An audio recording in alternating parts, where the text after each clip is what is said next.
Okay, so we're now on part 21 of this repair and restoration series for this MADAS mechanical calculator. In the previous videos I've gone through quite a few repairs, so just to recap, I've had to make the securing pin that holds the calculator mechanism into the body. Obviously I've stripped it, given it a really good clean. To rewind the motor, refit and rewire the main switch, I had to make up a drive gear for the incoming drive. I'll just move the camera across so we can have a quick look at the drive side. So I made up a drive gear and the central locking bush for it. Made up a drive belt. In fact, I made two drive belts. The initial one I made was thinner and it allows it to stretch, and the reason I do this is because these belts are quite thick and they will transmit quite a lot of torque, and if the calculator jammed up then I wanted the belt to slip, so I made a thin one, and these are fairly stretchy and it will slip rather than damage the calculator. The final one was made from 2.5mm leather, as was the original, and as you can see that fits quite nicely. I haven't made it too tight, it's reasonably tight but not ridiculously so. I do have the guard for this, so I'll fit that once everything's been fully tested. But what I can do now is try and do a final test run, so we'll just have a quick look at the left hand side, which is where I've done most of the work. Okay, so as well as cleaning everything, I had to strip this down and repair one of the drive pins on one of the carry drums that had sheared off, so I redid that, retimed the entire machine. Now, since the last video when I was showing it running, I tried to put the motor on. It would work fine in manual mode when I was just slowly rotating it by hand, but when I fitted the motor it refused to go into the carriage advance mode. Now that's controlled through a small lever that runs down in this area. There's kind of a cam and gear arrangement down here, and on the back of the cam lever there's kind of a little peg that is captured by the rotating cam, and it was moving across, but it was moving across almost as the point where it needed to move across was passing. It was just about managing to get across in time, but on the motor drive, when things are moving faster, it wasn't getting across in time, so it wasn't actually switching modes, and so the carriage wasn't advancing. What that turned out to be is I had a one gear tooth offset error between the drums, the number drums, and the division and multiplication mechanism.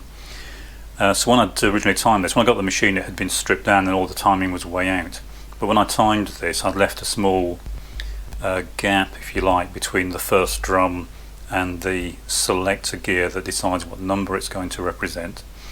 And it was a bit too much. I was able to rotate it one gear tooth further in advance, and all the other gears were correct relative to each other, but I had to advance all of them by one gear tooth to keep the relative timing correct.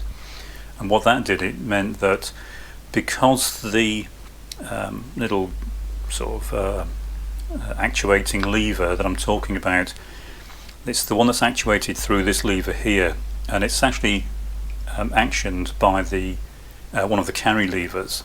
So as the underflow ripples through the machine, it gets to this point, and that causes this lever to rock, and that pops the little lever from behind a spring, and it puts it into the it actually puts it into the underflow recovery mode, but then that's followed by the carriage advance mode.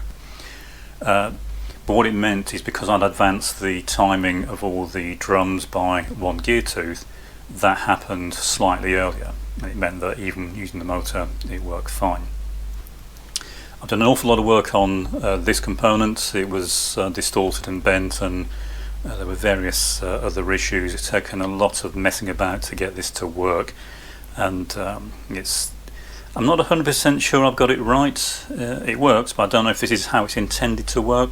I haven't added any parts. All I've done is straighten out the parts that are there, clean them up, adjust them. Did a lot of work on the gooseneck that sits down on the side of the machine. You can't see it. It was badly worn and distorted. closed up a lot of the worn spigots and slots in a lot of components, straightened a lot out, a lot were bent, and just given it a general lubrication, tidy up, and made any adjustments as I've gone. So we'll give it a quick run. I've got it running a bit slower than usual just so you can see the way it works. I'll 0 2 numbers. I've got again an arbitrary number set in the bottom slide. Incidentally, the reason I've got this propped up like this is because when it runs, if it's at its normal angle, all these adjusters slide down the shafts, and if I prop it like this, they stay where I put them. But these are normally controlled by the panel you can see at the back there, but at the moment they're just free to slide around, so I've got the machine propped up. So we'll set a number in the top row. The center number is zeroed, and what we can do now is press the plunger on the machine and it should run. I'll just back the camera away a bit first so you can see the entire machine. Okay, so we'll bring the carriage across, set the number we want to divide, got the number set we want to divide by, and all I have to do now is press down on the plunger and that will start the process.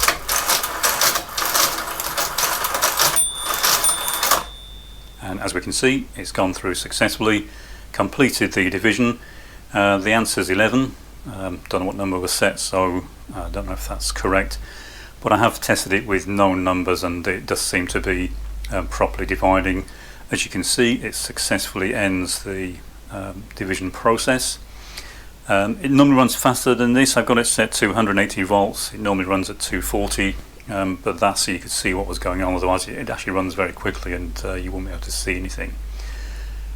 So that's where I am at the moment, very close to getting this finished. The rest is just cleaning it up and doing some final testing, and that's probably the last in this series of videos. Let me know if you want to see any more on this machine. It's not my machine, so at some point it'll have to go back to the owner. I've got a bit more work to do on it, but for the most part it's now complete. But as I say, if you want to see anything on this machine, you want to see it running some more, then please let me know.